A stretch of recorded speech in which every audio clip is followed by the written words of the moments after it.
I watch it fall down to the ground, cut off the things that weighed me down. There's nothing left I'm trying to hide, living life now feeling free inside. Feeling free inside. Isn't it awesome to be alive? I mean, none of us has to exist if you think about it, but we get to. I suppose when you see things that way, everything else is a bonus. Living life now feeling free inside. Which is awesome to smell the air and hear the birds and take in all the views this beautiful world has to offer us. See the beauty of the sun, another day has just begun. I start to dream and start to see. You know what? I know a lot of us don't like to think about this fact, but everybody's time on this earth has to eventually come to an end. So I'm moving on, I'm moving on, and it feels wonderful, yeah, wonderful. I'm moving on, I'm moving on, and it feels wonderful,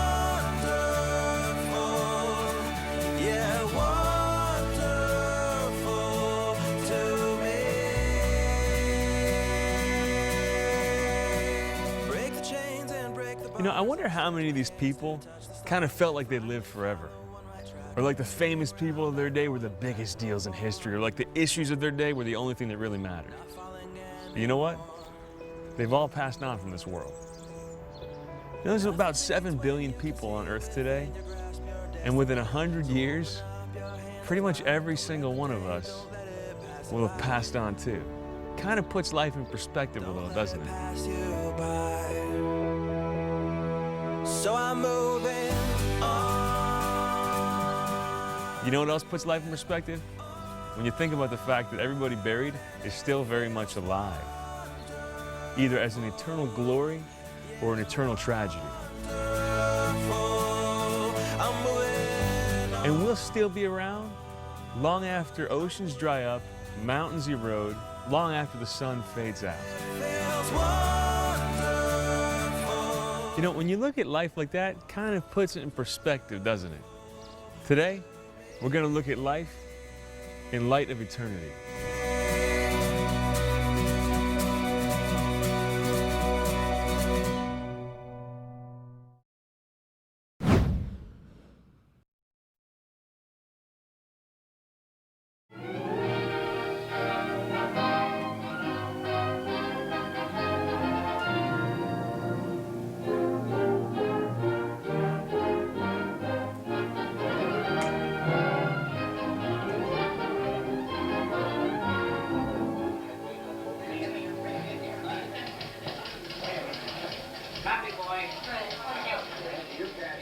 Hey, how are you?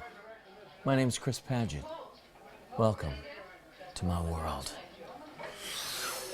I love watching movies. Ever since I was a little kid, movies, television, you name it, I was in it, like involved heavily. You gotta have a lot of things to make a movie amazing, right? I mean, you gotta have your drink, you gotta have your food, your popcorn, you gotta have your panda pelt, and whatever, you know? A lot of things can make it good, but what really makes a movie amazing, right, is the actual movie. And so you pick a movie that's gonna be awesome, you know? Usually you pick a movie that's not gonna be in black and white, right? Because they talk really fast. Ah, yeah, you know what I'm saying? When I was a kid, when I went to movies, we'd go to like Star Wars. It was amazing, right? Lightsabers, weird animals and creatures flying around in space. Could take you somewhere, so you'd have to think about the crazy life or whatever you were going through. My grandma was the same way. She used to watch all these old movies, Cary Grant, some of these actresses, Judy Garland, you name it. She loved them. And she'd get lost in the story, and it was incredible. But you know what's weird? When you watch these old films, no matter how amazingly famous they were, you know what the reality is? They're all dead. And so are you and I one day, huh? We're gonna be dead. Like, I wonder, what kind of a story is our life gonna be about? Like what will people remember us for? Me, I hope it's more than just my amazing tiger shirt, my strikingly good looks, and my ability to eat handfuls of popcorn effortlessly. We'll see what happens. It's gonna be pretty cool. We're all leaving a legacy. We're all like living in a story that will be remembered by somebody. I hope it's a good one. All right, that sympathizes it, doesn't it? Oh, get him on the phone. And tell him what? Quiet, Duffy. He's thinking. Tell him if you reprieve Earl Williams, we'll support him for senator. These were so popular when I was a kid. Apparently, they're still popular. And who actually licks a sucker like this? This thing is like gigantic. Well, my daughter did the other day. We bought this for her. Anyway, you know, when I was thinking about death, I mean, what I realized is that most people don't want to think about death. They don't want to talk about death. We know it's there, we know it's coming, and so to avoid it, a lot of people entertain themselves. They entertain themselves until they die.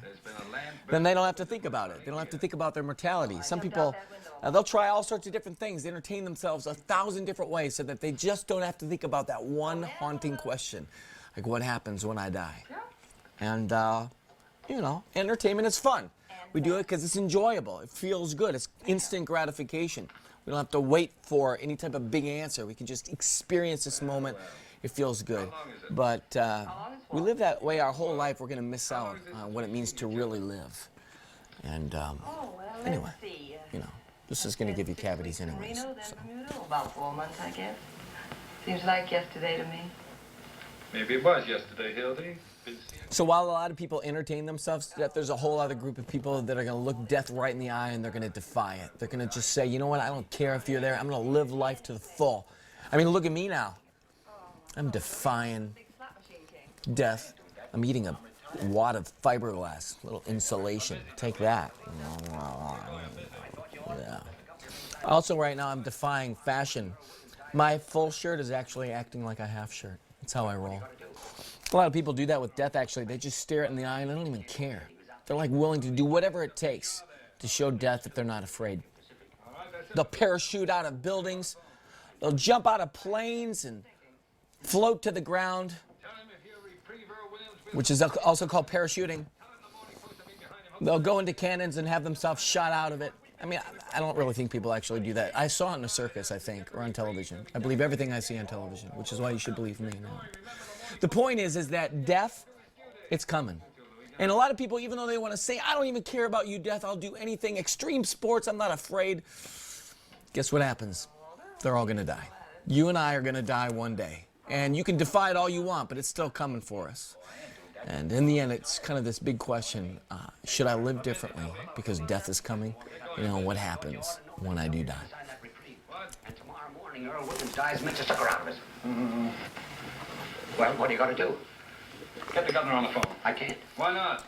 Well, a lot of people will try to entertain themselves to avoid looking at the reality of their mortality, and other people will try to defy it by doing all sorts of extreme things. I think there's a third category, and that's a group of people that are so paralyzed with fear because of death that they just kind of stop living. You know, they don't know how to process it. It's just too intense.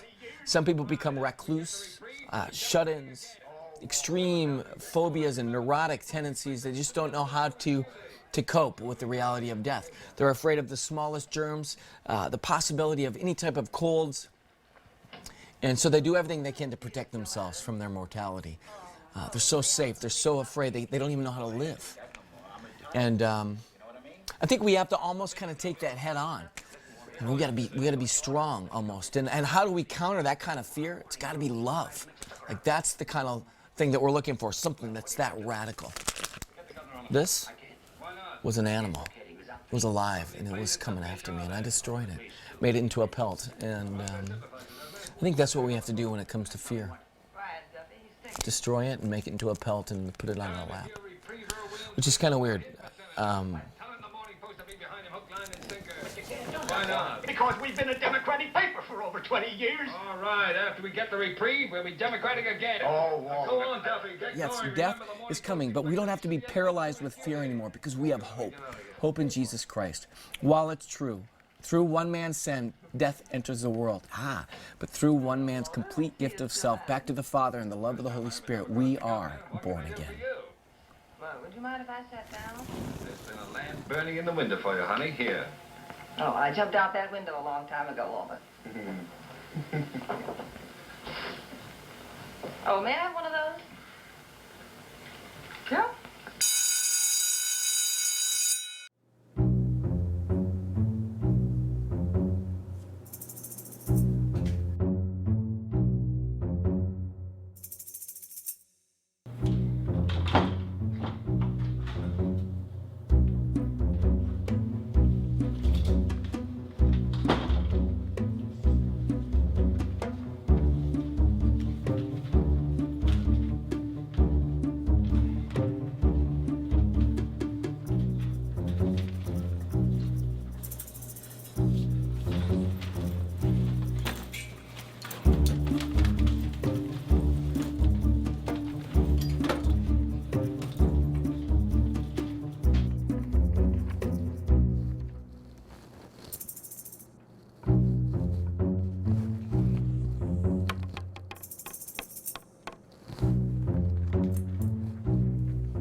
If a train leaves a station at 3 p.m. and is traveling at 80 miles per hour, how long? I'm sorry, Chris. You should have prepared better.